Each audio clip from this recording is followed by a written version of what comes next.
नमस्कार दोस्तों, ओम नमः शिवाय। आप सभी का स्वागत है आपके अपने चैनल पर। दोस्तों, वैशाख के महीने में तुलसी पूजन का विशेष महत्व होता है।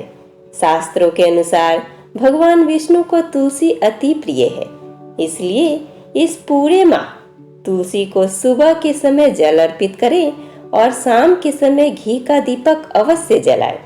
वैशाख माह में तुलसी पूजन के साथ साथ भगवान विष्णु जी की पूजा का भी विशेष महत्व बताया गया है। इस माह में श्री हरि की पूजा तुलसी पत्र से करनी चाहिए। ऐसा करने से व्यक्ति को कैरियर में तरक्की मिलती है और साथ ही साथ अच्छा स्वास्थ्य प्राप्त होता है। वहीं घर परिवार में सुख शांति भी आती है। इस माह में तुलसी का पौधा लगाना भी शुभ माना जाता है।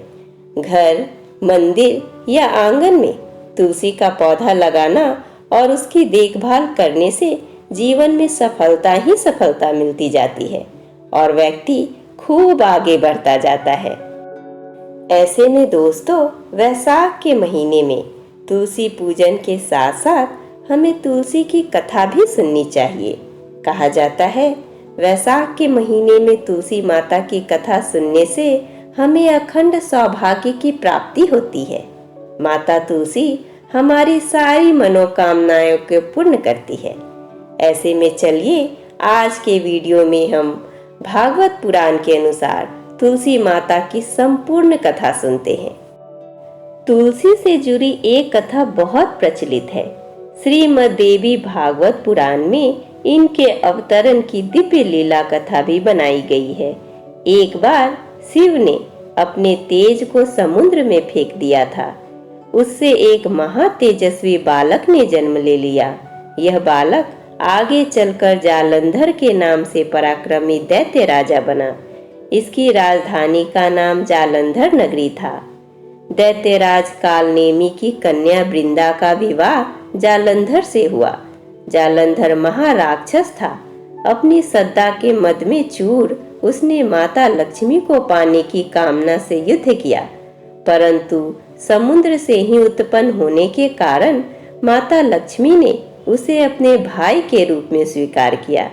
वहां से पराजित होकर वह देवी पार्वती को पाने की लालसा से कैलाश पर्वत पर गया।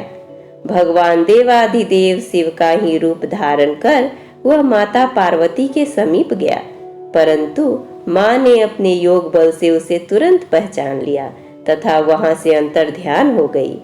देवी पार्वती ने क्रुद्ध होकर सारा वृतांत भगवान विष्णु को सुनाया। जालंधर की पत्नी वृंदा अत्यंत पतिव्रता स्त्री थी। उसी के पतिव्रत धर्म की शक्ति से जालंधर न तो मारा जाता था और न ही पराजित होता था। इसलिए जालंधर का नाश करने के लिए वृंदा के पतिव्रत धर्म को भंग करना बहुत जरूरी था। इसी कारण भगवान विष्णु ऋषि का वेश धारण कर वन में जा पहुंचे, जहां वृंदा अकेली भ्रमण कर रही थी। भगवान के साथ दो मायावी राक्षस भी थे, जिन्हें देखकर वृंदा भयभीत हो गई। ऋषि ने वृंदा के सामने पल में दोनों को भस्म कर दिया।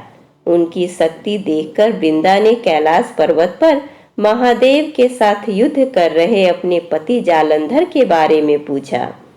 ऋषि ने अपनी माया जाल से दो वानर प्रकट किए। एक वानर के हाथ में जालंधर का सिर था तथा दूसरे के हाथ में धर। अपने पति की यह दशा देखकर वृंदा मूर्छित होकर गिर पड़ी। होश में आने पर उन्होंने ऋषि रूपी भगवान से विनती की कि वह उसके पति को जीवित करे। भगवान ने अपनी माया से पुनः जालंधर का सिर धड़ से जोड़ दिया, परंतु स्वयं भी वह उसी शरीर में प्रवेश कर गए। वृंदा को इस छल का जरा सा भी आभास न हुआ। जालंधर बने भगवान के साथ वृंदा पतिव्रता का व्यवहार करने लगी, जिससे उसका सतीत्व भंग हो गया। ऐसा होते ही वृंदा का पति जालंधर युद्ध में हार गया।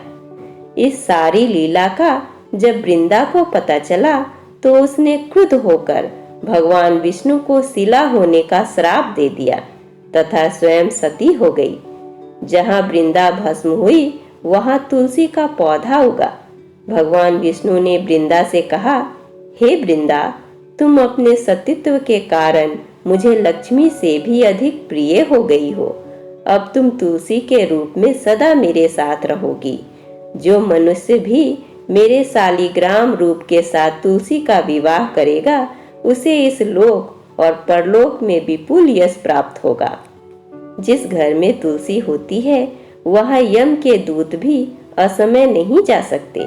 गंगा व नर्मदा के जल में स्नान तथा तुलसी का पूजन बराबर माना जाता है।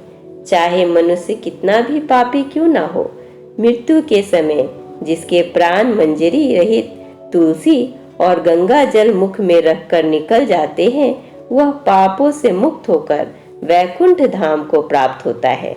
जो मनुष्य तुलसी व आंवलों की छाया में अपने पितरों का श्राद्ध करता है, उसके पितर मोक्ष को प्राप्त हो जाते हैं। उसी दैत्य जालंधर की यह भूमि जलंधर नाम से विख्यात है।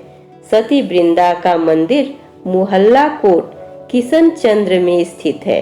कहते हैं इस स्थान पर एक प्राचीन गुफा थी जो सीधी हरिद्वार तक जाती थी। सच्चे मन से 40 दिन तक सती वृंदा देवी के मंदिर में पूजा करने से सभी मनोरथ पूर्ण होती है।